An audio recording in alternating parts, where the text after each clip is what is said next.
گر طمع داری از آن جام مرسم می لعل، ای بسا در که به نوک موجد باید صفت و الی آخر. غرض این که اگر عاشق همسرت و فرزندانت، عاشق دوستانت هستی، با زبانی شیرین و بیانی گرم حتی تلخترین مطالب رو بگو که اثرگذار باشه و خدای نخواسته رابطتون رو به هم نریزه. اما ما در دنیایی زندگی میکنیم که فراموشکاری حرف اول رو میزنه. خیلی تلاش میکنیم و خیلی دلمون میخواد وقتی یه مطلب رو یک بار خوندیم، من احساس خودم دارم میگم، مطمئنا احساس شما همینه، یک بار یه چیزی رو خوندیم بره تو ذهنمون. من واقعا مونده بودم چه باید بکنم تا یک روز یک چیزی رو، مؤسسه‌ای رو در واقع معرفی کردن به من و یک شعار بسیار زیبا، مؤسسه G5 نوشته بود یادگیریتان را متحول میکنیم.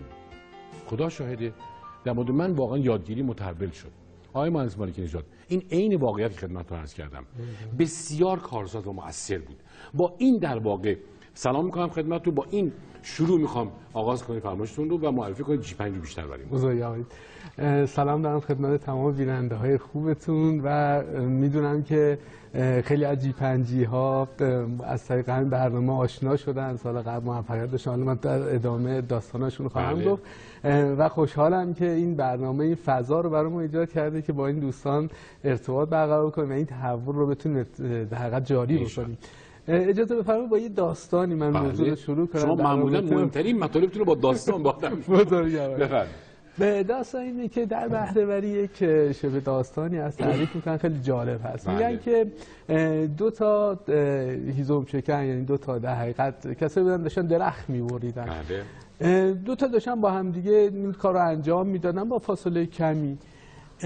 غروب که میشه نگاه میکنم از اون دو تا در حقیقت کسایی که میبرن نگاه میکنم اینه که یکیشون میبینه که خیلی اون یکی بیشتر از اون درخت بریده، در حالی که هر دوتا مثل هم کار کردن و اتفاقا اون هیچ وقفه‌ای هم نداده، بلا دائما کار کرده و تلاش کرده و عرق ریخته، ولی آخرش دید که نصف اون مثلا در یک ساعت زمان مشخص با یه ابزاری که هر دوش این هم دیگه داشتن اون 10 تا بریده، اون 100 تا. دقیقاً.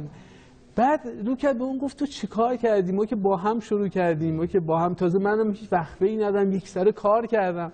گفت وقتی که تو داشتی درخت‌ها همینطوری می‌بریدی، عرقت کند بود، عرق می‌ریختی، من هر دفعه یک کم استراحت می‌کردم، می‌دیدم باید چیکار کنم، درست عمل کنم.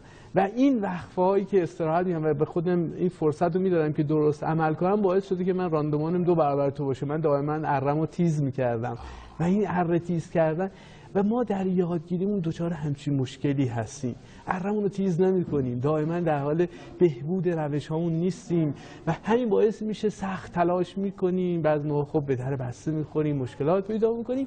G5 بخوایم در یک کلمه بگیم دقیقاً همین راه حله. عرقهامون رو تیز می‌کنه و ذهن‌هامون رو آماده و هوشیار می‌کنه، آماده پذیرش مطلب می‌کنه. دقیقاً.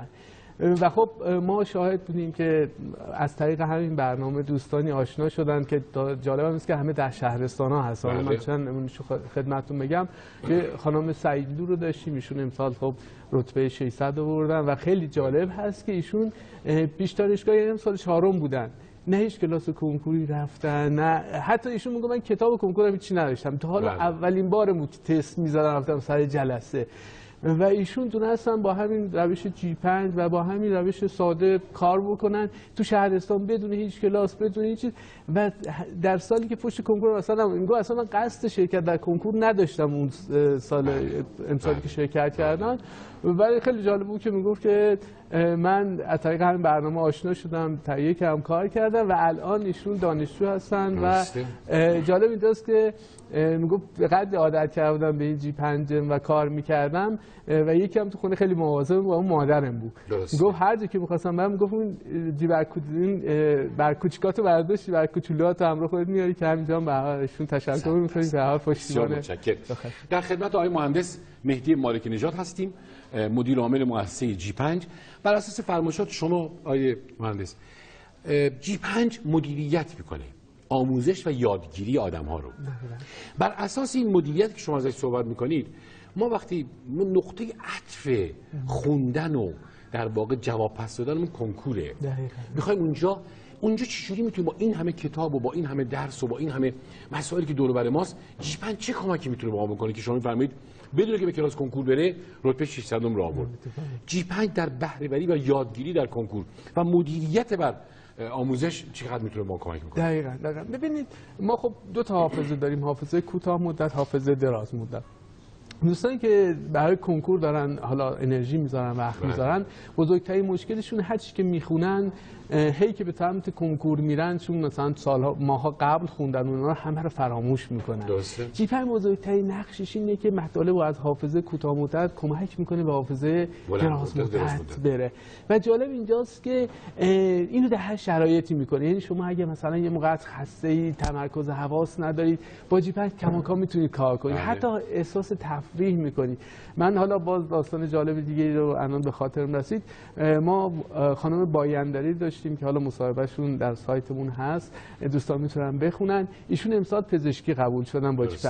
جالب اینجاست که من تنها موردی که دیدم که ایشون شاغل بودن و دونستن در کنکور سراسری پزشکی رو قبول بشن. ما خیلی کم همچین موردی رو داریم. یعنی اینقدر رقابت فشرده و سنگینی کسی نه. بله ایشون نکته جالب اینجا تعریف می‌کرد این بود، میگفت من از کوچکترین وقتام استفاده می‌کردم. مثلا میگفت وقتی از محل کار داشتم میمدم خونه شب بود.